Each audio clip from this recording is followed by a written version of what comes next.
Is the audio loud enough? Okay. My deep podcast voice. I have a deep voice. I don't know whether it's a podcast voice, but it's not that deep. Could you imagine? We are talking in our deep podcast voices. Very monotone. Sounds like that Will Ferrell skit. I cannot modulate the sound of my voice. Did you see that? No. It was on his like best hits anyway. Okay. Well, there's one where Obama goes to visit Nelson Mandela. And Obama's like, hey man, what's up? Like, and Nelson was like, dude, if this is gonna work, we need to work on your voice. And so Obama went out of there being like, okay. Okay, this is how I talk now. Yeah. Oh my God. All right, cool. Let's get her started. Hi, fellow geochemists and geochemistry enthusiasts. Welcome to Geochemist Tea, the only podcast for people who love geochemistry with a side of tea. Our mission is to inspire and to shed light on the topics not fancy enough to talk about at a conference, but important to delve into. I'm your host, Sam Schur, and this week we're talking with James Buskard about starting from knowing nothing to putting a few holes in it.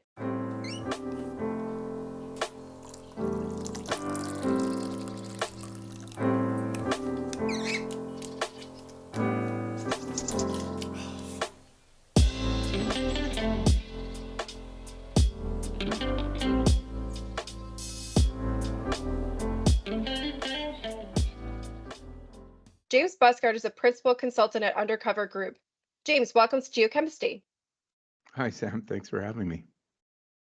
So, James, you started off in the environmental side of the industry, moving into exploration and specifically into applying the use of hydrogeochemistry for exploring undercover, and later into a management role for a junior explorer. What more can you tell us about your career and how you started out and how you got to where you are today? Yeah, it was perhaps not the traditional path into the industry. I began on the environmental side, largely on compliance and stuff like that. I did 2 different intern terms up at BHP's Academy mine, and we were doing baseline hydrogeochemistry, we were doing pit lake chemistry and tailing chemistry and just lots of compliance type stuff. And also some oil and gas pipeline stuff, and just being around the scale of some of these big projects I found pretty inspiring, and also being involved in both of these areas before they were developed and actually at these areas while they were big operations, seeing the full spectrum of what can come from nothing, really, I found really inspiring. And so I kept pursuing opportunities that brought me more into the resources sector. And that transition to I partnered with some guys that wanted to leverage some of these environmental tools for looking undercover in Nevada. And having been involved in doing, as I said, both some baseline stuff as well as some pit lake stuff, I had seen examples where some of the things that you might be looking for from an exploration perspective were there prior to making any sort of disturbance. So to me, it seemed very common sense. I hadn't really appreciated the novelty of it. I thought, oh, of course, everybody does this. So I ended up down in Nevada helping to start what's become the world's largest hydrogeochem-led exploration program. And so that was the first big jump, going from environmental to exploration. And then I'd say the next big jump was we began the program in a fairly heady time in the market. We had access to lots of resources, and we thought quite highly of ourselves, but we were a little naive in that everybody had access to a lot of resources. And just as the tap can turn on, the tap can turn off. And a few years in, when the market cycles changed and we completely ran out of money, and the lawyers and the accountants, sort of like rats jumping off ships that are sinking, they all fled. And the same group of technical-minded guys that got this thing started were left now running a public company. And so I had to make another transition to now basically drawing the short straw. Someone had to figure out how to run the public company, and that chapter began. And that literally began with calling the stock exchange and saying, hey, we don't know what we're doing and we don't have any money. And being handed the 1,000-page TSX corporate finance manual and told to read it twice and come back with any questions. Oh boy. And so we learned how to run a public company. And so I went from environmental to boots on the ground exploration to drawing the short straw to start doing the capital market stuff. And we ended up raising several tens of millions of dollars, executing a very big program, and then transitioning from running very generative regional scale programs to drilling some of the most expensive, deepest holes in the state, some very specific targets that we found. So then transitioning to, okay, you've done the sort of big picture thing, but now you're really focused on this little project that it's still freaking cover. You don't know anything about it, and you're using these very expensive drill holes. And so now trying to layer in all sorts of other sets of expertise and being an aggregator of good ideas. So several different stages to keep this path going. That's very different from what we've seen before. Would you say that undercover group is more of an aggregator of an ideas other than James, the geologist, the geochemist? Yeah, aggregate of good ideas, but also good people. I mean, as I moved to Reno in 2003, so 20 years ago, and it's been an aggregator of good people too. I like to think it's more fun when we bring more brains to bear on these things. So good ideas and good people. That said, you mentioned how you and some of your colleagues just kind of got together and made this group. In that sense, I would ask any tips or advice to give our listeners that feel like they're on the cusp of a good idea that could possibly do something similar. I think I told you that when you asked if I wanted to do this, the evening before I had listened to your talk with Dave Lowy. And he talked about what was the name of his randomness book? Oh, oh my goodness, You it's still you read haunting me. it. Yeah. Anyway, Randomness. one of my favorite books is a book on randomness, and it's called The Drunkard's Walk. And it's about how randomness rules our lives. And one of the things I took from the book is that in any given situation, the number of levers that we are in control of is probably a minority of the factors that are going to determine the outcome of whatever happens. And what that means is when things go really well, not to be too quick to congratulate ourselves, but similarly, when things go wrong, not to be too hard on ourselves. And that the surest way to increase the chances of getting the outcome that you think is representative is to increase your N, which means getting up, putting one foot in front of the other, and trying again. And just, yeah, increasing your N is, I guess, what my advice would be to folks is just don't give up. I like that a lot. And it really makes a nice time then for us to leave that where it is. 'Cause I think it was so nicely said to transition to tea time. So I'm not sure what you've brought us, but it's that time. So James, please spill. Yeah, well, I know what you want. You want R-rated. No, you want PG rated tea I am because not. yeah. I'm not going to judge what you. I judge nothing that anybody has ever brought me. Some of it has been better than others. It's usually produced some kind of chuckle, but not judging anybody. If it's R, Well, it's R. Maybe not NC-17. We could do. yeah. Well, the problem with R is it's probably not appropriate for all audiences nor fair to those that were involved. Um, it's funny. Simon Griffiths and I shared an apartment during PDAC, Oh boy. and we even showed up a few days early to help teach the MDRU course. So we were there together for a while, right? And I was fully expecting to be able to have some good stories. But my story sharing an apartment with Simon is I showed up and the fridge was full, and I woke up every morning to eggs and toast and coffee that he made me. And he was an absolute gentleman. So there's no tea there, only coffee. But yeah, I moved to Reno at 23, like I said, as a not naive, but somewhat innocent Canadian into the wilds of Nevada, knocking on doors, asking for water samples.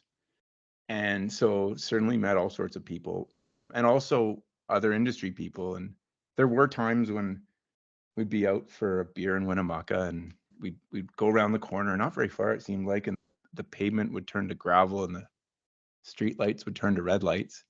And These were the strangest looking bars I've ever been to. And it did take me an embarrassingly long amount of time to understand where we had ended up, and before having to try and politely get myself out of there. So yeah, just trusting and all those things. But yeah, I wanted McLean shared some industry sort of tea, and I thought maybe I'd share some industry tea. A few years in, we were doing quite well. We had, like I said, we had access to a fair amount of resources, and we had picked up a very large land package. We're something like the 10th largest claim holder in the state, this tiny little company. And this was just at the start, or ended up leading into the GFC here. And the Nevada budget, state budget, is something like a $5 billion budget, but without gaming revenue coming in through the GFC, they're facing something like a $2 billion budget shortfall and a $5 billion budget. And everyone was brought to Carson City to see what could happen. But the only thing that was doing well at the time was the price of gold. And so, again, bit naive, not really down there. And we woke up one morning finding that the budget committee had gone around saying, hey, we need to pass the hat, and hey, mining, you're doing really well. We need you to pitch in. And Newmont and Barrick, which were basically the two parties of the Nevada Mining Alliance, their lobbyists all got in the room when they said, yeah, we need to do our part. We know. But instead of collecting it the way you'd like to collect it from production, we'd like you to collect it through claim fees. And the people in the room, these state legislators that meet once every 2 years in Nevada, they're not professional politicians for the most part, said, okay, that's fine. You pay it any way you want. So what they hadn't understood is 99.9% of all the claims in the state are held by small juniors that have zero revenue. And so we woke up to a 1,300% increase in our state claim fees.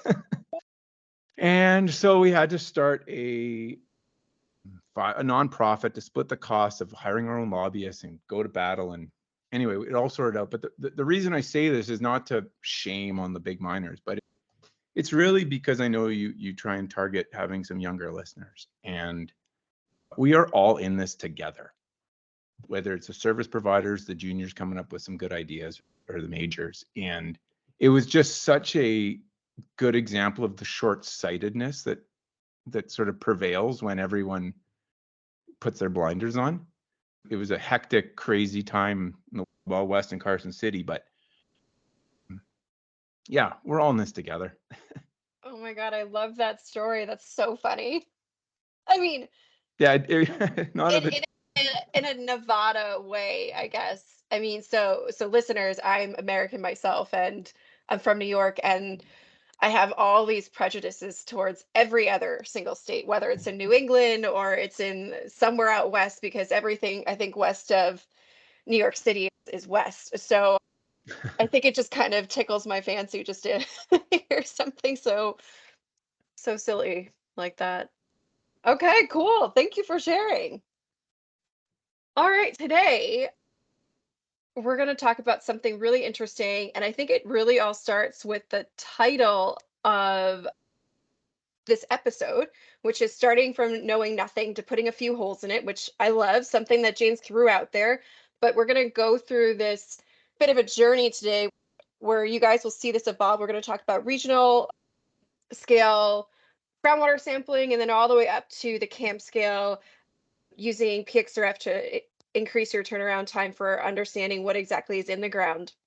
To start our conversation, James, could you first introduce us to your paper, Parts per Trillion Gold in Groundwater? Can we believe it? And what is anomalous, and how do we use it? Sure. That paper was the hydrogeochem talk from Exploration 17. Everyone had to put a paper together. And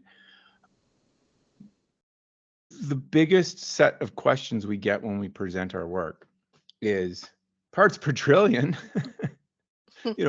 and it's really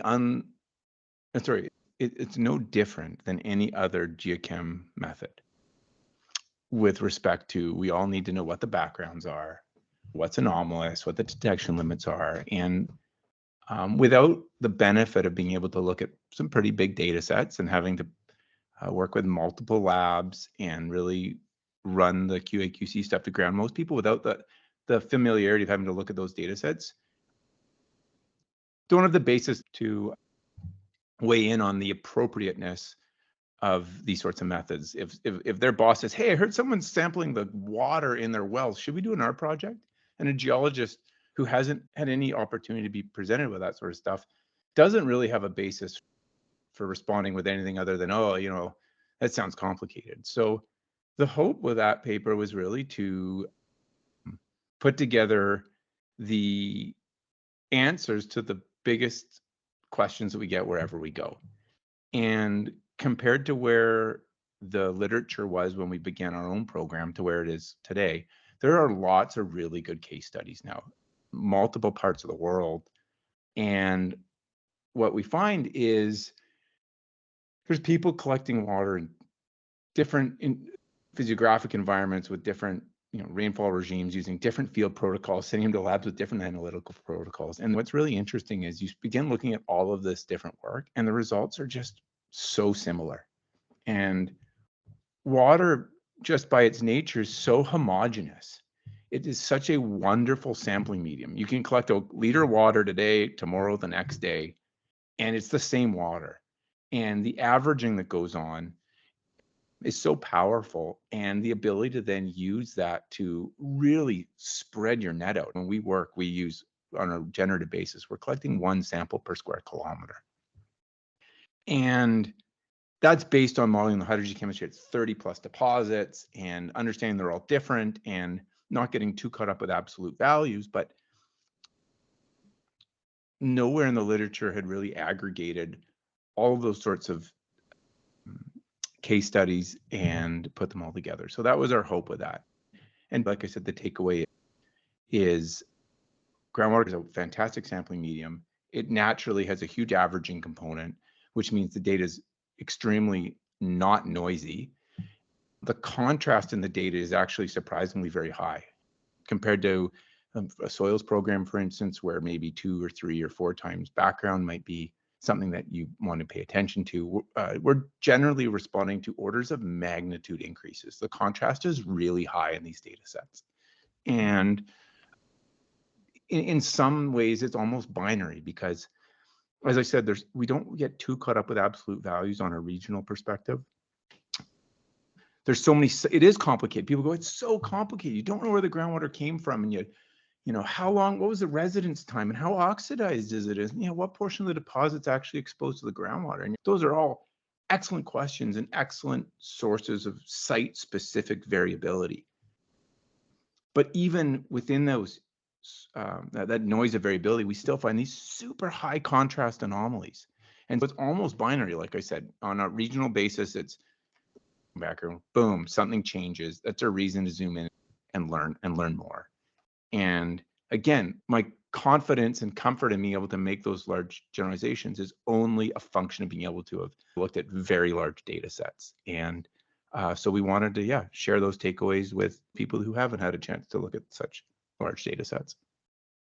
And then on the complete flip side of that, to bookend this conversation, while I don't have it posted on the website, guys, I also want to dive into a talk that you gave at the IAGS in Chile last year about building a new pXRF workflow to provide near-time lithogeochemistry for guiding decisions on your active drill holes in your Nevada programs. Could you summarize what that was about so that we can then jump into some more of our Q&A?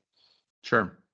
You can do the world's best generative program, and you can throw whatever your favorite tools are at it, whether predictive tools or detection tools. But invariably, you're going to end up with some targets, or hopefully you end up with some targets. At which point you need to transition at some point to putting some drill holes in these targets. And particularly when you're working in a covered environment where you don't have the benefit of maybe already understanding the stratigraphy or the scale of some of the features you're looking at, whether they're structural or alteration, it's your job or our job to extract as much information from these drill holes as possible, and also be able to leverage that information almost instantaneously, because the minute you finished TDing one hole, you're coloring the next one within 12 hours. So the immediacy that's required in order to be able to extract as much information as possible from one drill hole before moving to the other becomes amplified. It's not like you're grid drilling an infill program to upgrade your reserves, right? You're answering one specific question after another in a specific order. And what you've learned today needs to inform how you make decisions tomorrow. And in our case, at our project with our rocks, the challenge we faced was so many of our units look the same, or they're visually indistinguishable. And then you go alter the crap out of them in this massive hydrothermal system, and then you try and tease them apart when you couldn't even really tell them apart to begin with. And so in these Carlin systems, it's very common that while the whole package might be made up of favorable units, for whatever reason, one unit gets the joy. And so once you figured that out in a system, you need to know if you've reached it in your drill hole, if you've gone through it, if it had turned on, if it not turned on. All the rocks are visually indistinguishable. How do you know if you hit it? How do you improve your structural understanding of your model if you can't peg your contacts? So trying to improve the resolution of our geologic understanding in real time was our goal here. And actually working with Simon, we looked at the 4-acid data. We came up with a number of elements that we could use, some element ratios that did a pretty good job of pegging these otherwise indistinguishable units.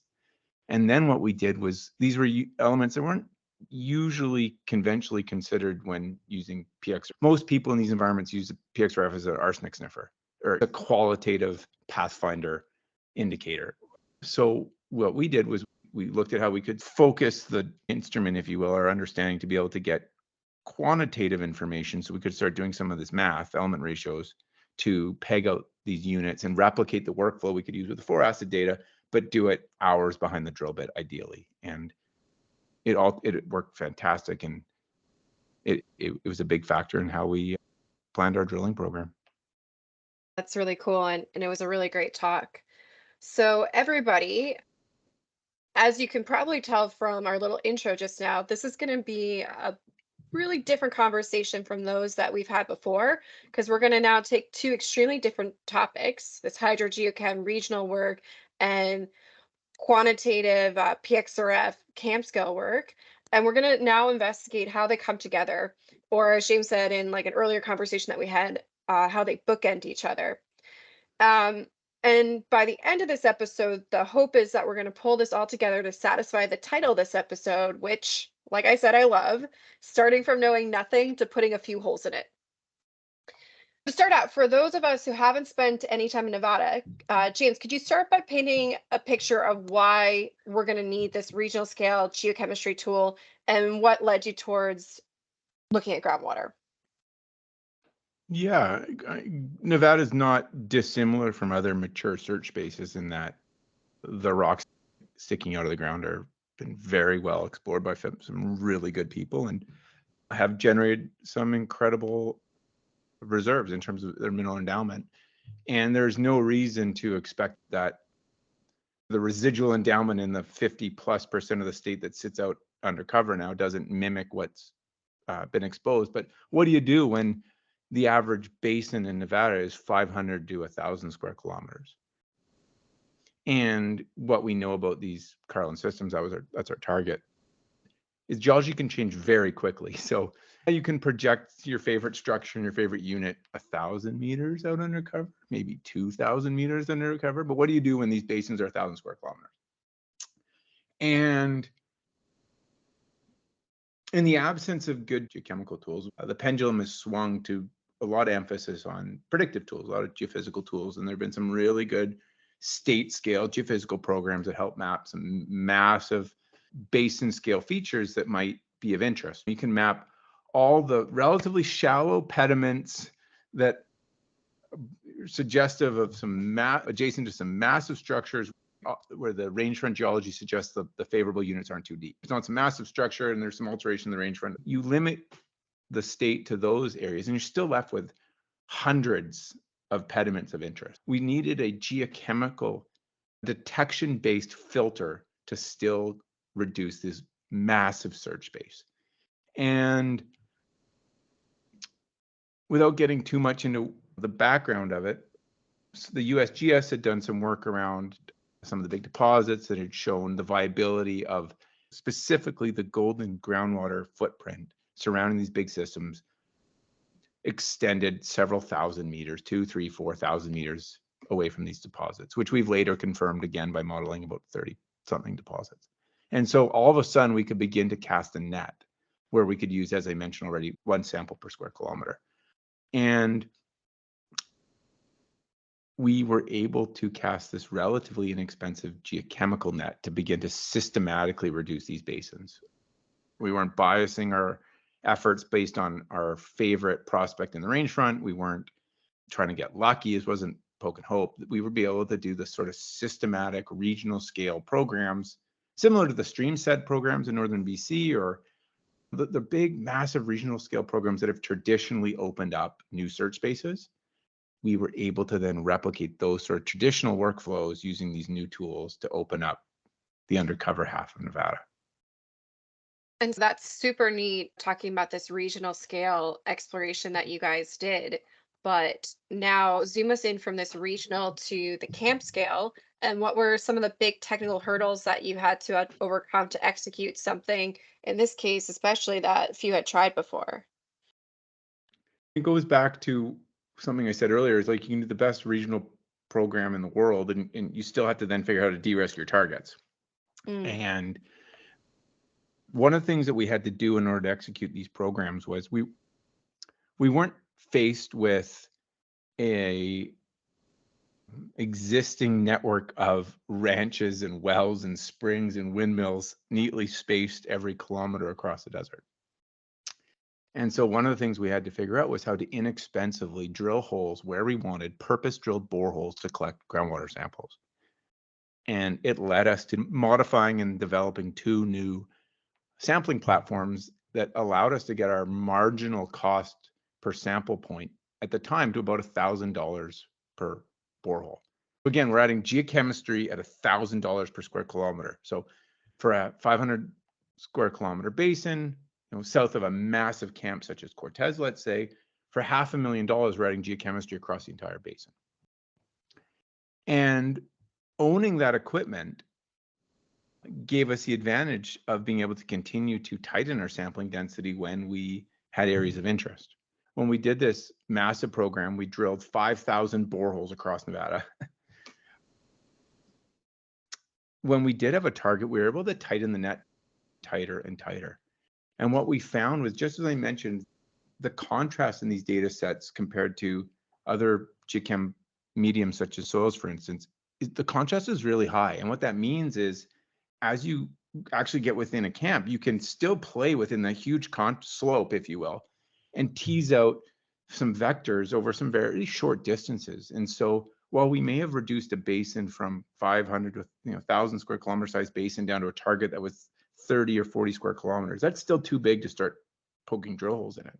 We were able to then drill a tighter net of these hydrogeochem boreholes to really constrain the hydrogeochem anomaly to, again, transition from what was a very interesting camp scale target down to some actionable drill target. So what we found was, by owning the equipment to provide increase the density inexpensively, we were able to add a layer of information that really hadn't been used before.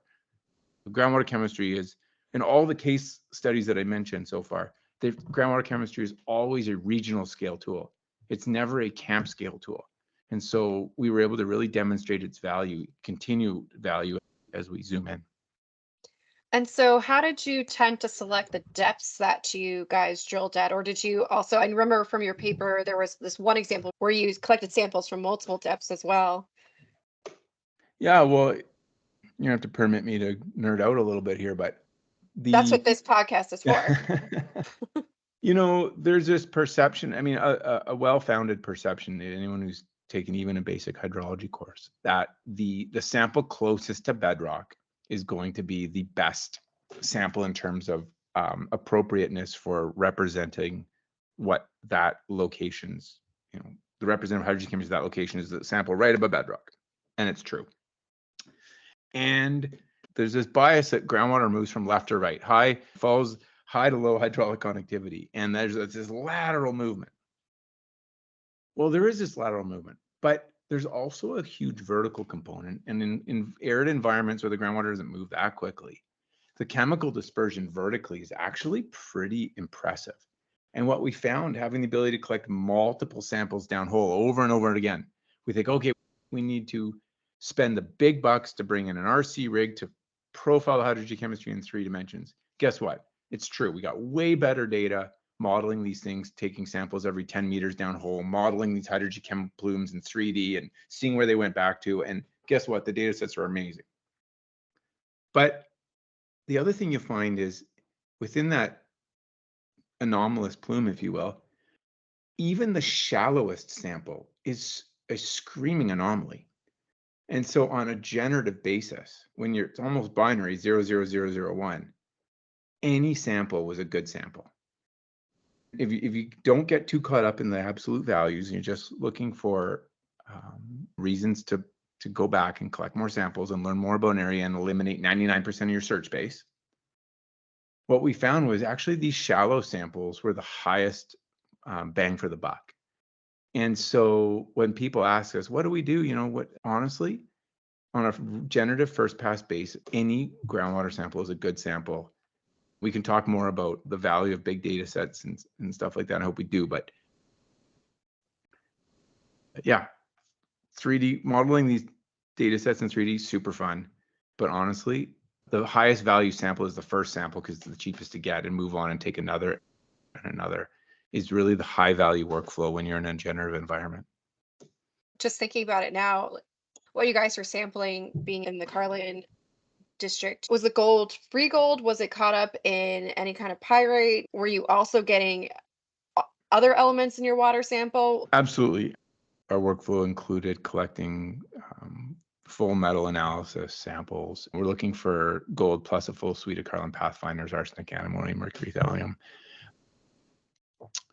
And in terms of whether it's what the complex is that the gold's traveling in, it's probably not just floating around in native gold, whether it's a sulfide complex or some sort of chloride complex. We did not do a huge amount of work around how and why the gold moves. What we did do a lot of work on is the distance that it travels, because that was the question that we needed to answer in order to design our sampling programs. And what we found, as I mentioned, there's lots of site-specific sources of variability, and every project and every deposit is different. But when you stack 10, 20, 30 of these case studies together and you get to plot distance from source versus concentration, the curves end up being very similar. And by the time you get 2, 3, 4, maybe 5,000 meters away from these deposits, the gold basically goes back down to less than detection for our current detection limits. So for us, we were more focused on what's the scale of these anomalies, what's the sampling density that we need to respond to them, and we didn't get too caught up in exactly the mechanism of transport. Mm-hmm. Okay. So after chatting about that for quite some time, I'm wondering now, let's just keep it going forward, zooming in a little bit. Something that you had mentioned earlier was that you guys had the need to improve the quality of the pXRF data, mostly from what we were originally talking about with your need for lithogeochem and how that was really helpful for your program. Were there any other reasons that you guys wanted it to be more quantitative? And also, how did you guys transition from using this as a qualitative tool towards something more quantitative? The answer to your first question, what else did we want to do with it? Having more multi-element geochemistry that you trust is a good thing for lots of reasons when you're working at a project where you don't have very many drill holes and you're trying to put the project together. So yeah, we had some preconceived notions of what we'd like to do with the data, but I'm sure there's things that we don't yet know that we could do with the data that we might be able to do with the data. Our drive was to, as close as possible, mimic what we were able to do with the 4-acid data in terms of querying the data by having as many elements as we could that were reporting as accurately as possible from the pXRF. And the way we got there was increasing our sample size. I'm going to misquote the number of samples that we've got for acid data on as well as pXRF data on, but it's somewhere more than 2,000 and less than 3,000. So we ended up spending a lot of money and a lot of time building a large enough data set to be able to tease out exactly what worked for our rocks at our project. We took some unconventional approaches for calibrating the results, but the key really was big orientation program. This wasn't shoot 30 rocks. This was shoot 3,000 rocks. And the patterns that came out were just laser focused clear. It was really easy. It wasn't, yeah. So big data sets was the answer. Because there's lots of variability. When you're using a pXRF instrument and you're trying to extract a point measurement from a very small point and extrapolate that over rocks that change very quickly, it's an incredibly heterogeneous environment, right? And so the data is inherently noisy. What I say is it was about embracing the heterogeneity and understanding that the only way to conquer heterogeneity was like massively oversample in terms of sampling time, sampling intervals, all these things. But the costs of doing so with the pXRF are relatively low, but the massive oversampling is the wrong word, but in dialing up the sampling was what overcame the heterogeneity, right? And it worked really well. I think now we have our bookends. Let's deviate from them for a moment because your paper that we read touched on something that we always get hammered with in exploration, which is cost. And I think your perspective coming from both the science side and the corporate side is going to be interesting for everyone to listen to. In the Buskard et al. Paper's conclusion, one remark is that while the cost per sample from purpose-drilled boreholes is high, the value of the information on a cost per area basis offers the potential to open up a new covered search base for exploration. Because not everyone may have read the paper, could you sum up the findings in context of how we as geochemists can sell a survey like this to corporate? The hardest thing that I've had to do in the industry is get people to write checks. It's not hard to convince somebody of a good idea, but actually getting someone to open up their checkbook and give you money is not easy. And whether or not that's on the public market stage or if you're fighting for budget within a major and it's your annual, everyone's putting their projects on the wall for the annual budget allocations,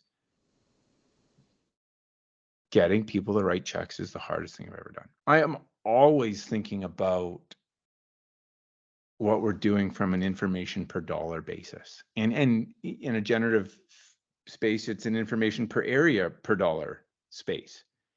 And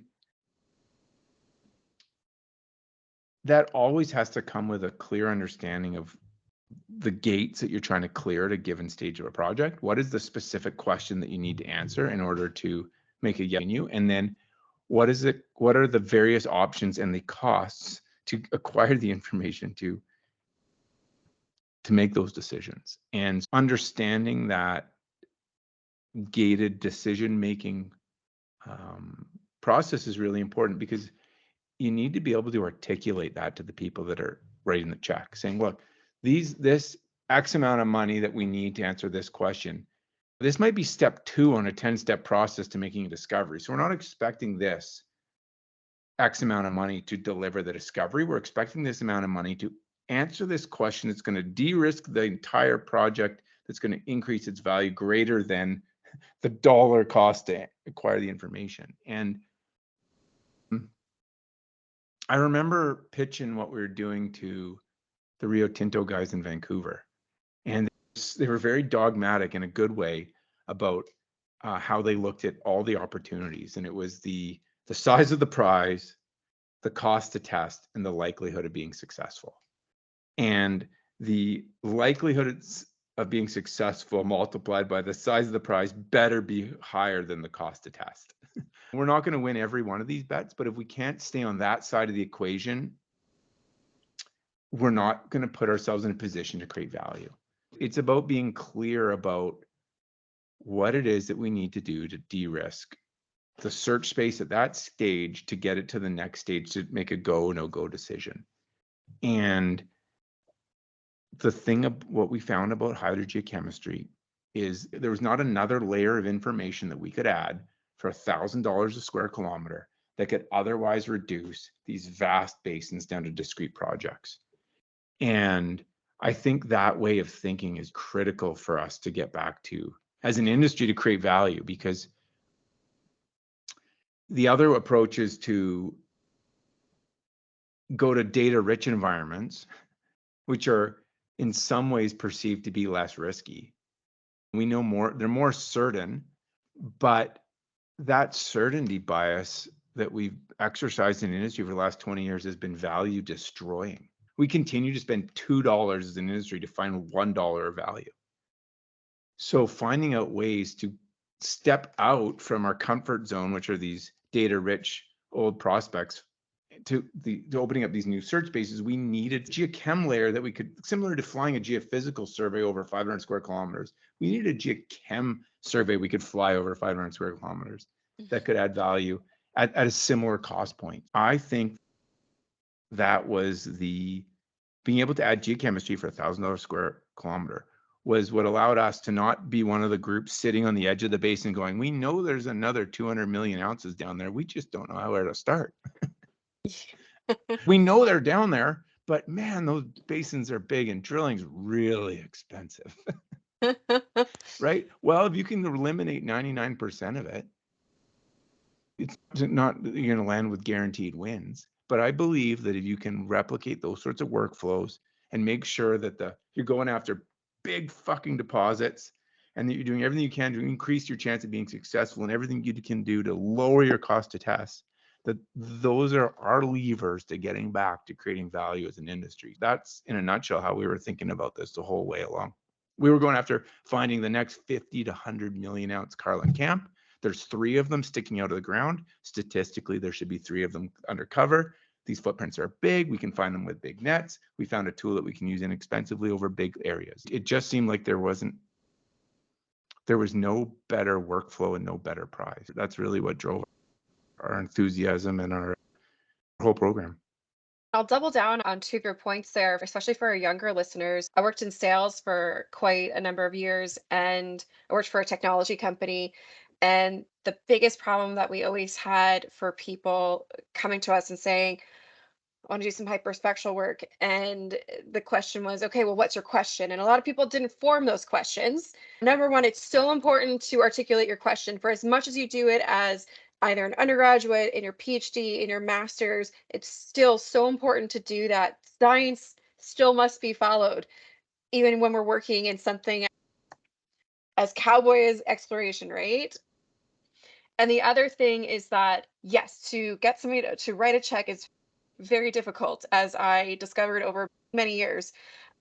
But if you can have that whole context, the questions, and then what the deliverables, all of that articulated, then it's much easier to open up that checkbook. And that's something that I both discovered in a way myself, but then also through the guidance of working with a lot of great geoscientists over the course of my career now. Those are 2 really great points and something that definitely our younger listeners needed to hear. Thanks for bringing those points up. I also think it's really relevant right now, specifically in the junior sector, because there's this lament that money's really hard to raise and it's tough out there right now. But I've been approached recently by a number of groups looking to figure out how to position their program for the summer season here. And very often their approach is, okay, we're going to go raise $5 million because it seems like a good number and it's a good size relative to our market cap. And we're going to go spend it because we got to keep our camp active and we can't do nothing this summer. And we're going to basically see if we can get lucky. Yeah. Can we tag something that radically re-rates our story simply by continuing to drill our program for another summer? And The question to them is, well, what is the next piece of information that's going to re-rate your story relative to where it is today? And understanding the question, like you just said, is so important. And it's just mind-blowing to me how often I meet groups that don't understand what their question is. And you can't de-risk a project systematically, and you can't put yourself in a position to create value if you don't understand the gates that you're going to use to de-risk your idea. I love that this turned into a bit of a de-risking chat for this moment here. I love that. And I think though it's so pertinent, and geochemists just keep this in mind because we're always struggling to get money for our own budget. So just listen to this section again to gain inspiration, because that's all you need to do. You need to tell people why it's important to not just sample the ore zone, why it's important to sample the entire drill hole, etc. The list goes on. Also, listen to Juan Carlos Ordonez's talk where he goes off on this, stands on his soapbox about this too. It's so important for us to also use this platform to remind ourselves that geochemistry is important, it is crucial, and all that there's so many different ways that we can do it, but we just have to really define what the value is for our specific program to achieve actual products, deliverables, etc. And thank you, James, for bringing this up. That said, let's just quickly shift gears. Can we not shift gears? Can we Okay, we drill can one continue. deeper? Yeah, let's just keep going. Okay, we're going down the borehole. Well, you just like you triggered a few things. Actually, there's some tea in there. Oh, I love it. Guys, we're headed back to tea time. Hold pause. Yeah, my beer's empty too. Yeah, I lost my tequila a few sips ago. When we were doing our big regional scale program and we were knocking on doors, and we knocked on 2,000 doors to collect water samples. Explain this to me. You just asked people to just open up their faucets, you took a sample, and that was like for your background, say. Well, we didn't know what was background, which is where I'm going with this here. And one of our team members who won't be mentioned was very good at out sampling us on a samples per day basis. Always continually came back with the most samples, but also the same person was routinely good at collecting samples that came back with 0 gold in them. And so it was easy for us to make a joke about it. But the truth is that huge network of zeros, those 1,000 zeros, those 1,500 zeros, whatever it was, across the state of Nevada, was the context that then we're able to start teasing out anomalies. And so the value in 0 is actually really high. The zeros are just as fucking important as the 1. They're not a failure, guys. Not a failure. No, they're not a failure. So when you're advocating for a budget, everyone wants to see the orientation line over the deposit. And I'm so tired of seeing case studies and vendors and PhD theses where they got an X or 2 parallel transects across and they show, oh, isn't this great? Well, fuck, like we have no clue what background is. We have no clue what the regional distribution of anything is at this point, right? And so like I said, the value of a 0 is just as important as the value of the anomaly. And when you're trying to fund these programs, that is so often lost. And we haven't got into machine learning yet. Maybe at the end we can tie it back to that. But one thing I heard recently that I was super impressed about is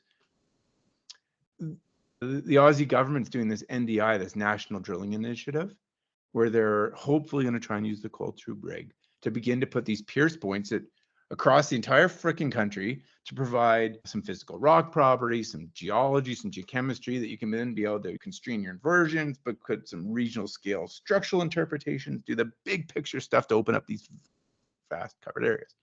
But rather than looking at using a regularized grid, they're doing these really cool things where they're layering everything they know about these things, and where all these data sets hang together, nothing changes. Well, guess what? The complexity is low. Adding more drill holes in there, not high value. But when your existing data sets begin, all the domaining and relationships that you like begin to completely fall apart, that's a really good place to add a drill hole. That's a high value place to resolve where these things begin to change. And so we're now off on sampling theory and stuff like that, but that's what I was trying to get into. Yeah, okay, good, because I think that's what's super freaking cool. Zeros are important and context is important. And if you don't have the large architecture which you can begin to hang these data sets, we all get lost in these like super small pinpricks where we know a lot and we never leave them. We can't tie these things together because we don't have the regional data sets that provide the skeleton. So that's my little bit of, the anomalies are important. The zeros are also just as important, and a tiny bit of T. And I mean, the amount, right? You can't just say, okay, well, I have 50 samples and they're all from the entire state of Nevada. What is statistically meaningful, right? And so I think that point, we want to talk about having actionable workflows. The sample size is important too, and understanding that by planning ahead of time, right? Having that thought process to, guys, when you graduate, science doesn't stop. Like, you have to take everything that you learned as a student and apply it when doing any kind of study in the real world, because the real world, we're still doing science. Some of it may be pseudoscience, and that's the stuff that you just gotta take with a grain of salt, maybe laugh a little bit at, and just turn away from their booth because it's crap. Look for, if somebody can't answer a very simple technical question, then they're probably not doing anything that they should be doing. Anything else you want to say? Database size? Well, yeah. I'm remiss because I can't remember the source, and I hope that someone listening can jog my memory. But there's a geochem paper out there that says until you've got somewhere between 500 and 1,000 samples, you don't know anything. And I've done this enough to know that whether or not you're trying to begin a new soil method, perhaps you're interested in a different size fraction because you moved in somewhere different and you're expecting some different results, or you're trying to integrate some data sets because the lab methods have changed, until you've got, or you're trying to integrate 4-acid data with pXRF data, until you've got 500, I'd say closer to 1,000 samples, it's really hard to know where your preconceived notions fall apart. Your little orientation survey over your deposit may fall apart when you realize that there's 5 more anomalies out there over barren ground that look exactly the same, right? We all go into these things with some ideas of what we think we're going to see. We bring our own biases, and based on our experience at this set of rocks at this part of the world over to this other part of the world with a completely different set of rocks. And until we have some fairly large data sets, we don't really know what's going on. Is something I'd advocate for. When you're trying to get your budget, you're not looking for enough money to do a tiny orientation program. You're looking for the money to do a big orientation program. So swing for the fences when you're asking for your budget allocation. Yeah. And plan your contingencies. Never forget a contingency in your budget, because things always go wrong, as has happened to myself. All right. So, lastly, I'd like just to end on a very philosophical note. I think that we've had some good technical content. We stood in some, so now let's go to philosophy. And again, perhaps this is going to border on my discussion with Juan Carlos that we chatted about. That episode, we talked extensively about changing corporate perspectives on geochemistry, changing the mindset from geochem as an expense to an exploration mining company's biggest asset. Here, though, I'd just like to talk about your perspectives on pushing new ideas, or good old ones, forward. And I think your perspectives, again, just from both a junior miner corporate side and also a technical position, make this conversation all the more relevant and compelling. I'm hard pressed to add more than we've added. The concept of gates and knowing your question and being able to articulate that to your stakeholders is so important. And because it's also your only opportunity to define the meter stick by which a program is ultimately measured. And if the expectations of an early stage program are that you're going to deliver a mine plan, you're going to fail. Part of defining the gate and defining the question is defining what a success means. And I think we miss that. The idea that we're going to go spend some money, hope that we get lucky in uncovering a card on the flop that re-rates the project is, as my colleague Wade says, hope is not a strategy. Understanding the gates and not, like I said, missing the opportunity to define for yourself what a success is. Because if your stakeholders don't align with that and they don't want to fund that, then that's fine. Do something else.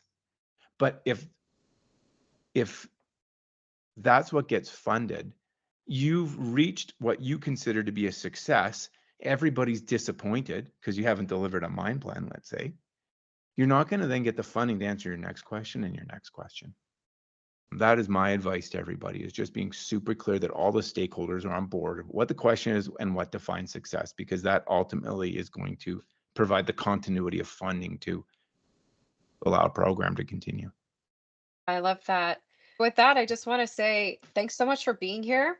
And I hope that everyone out there listening has now a few more nuggets towards making geochem non-negotiable at any company that they're at, and really at any stage of the project that they're at. We've talked today from regional to camp scale using a medium that's not very common. Because didn't you all know that this podcast is also about me building a geochem army?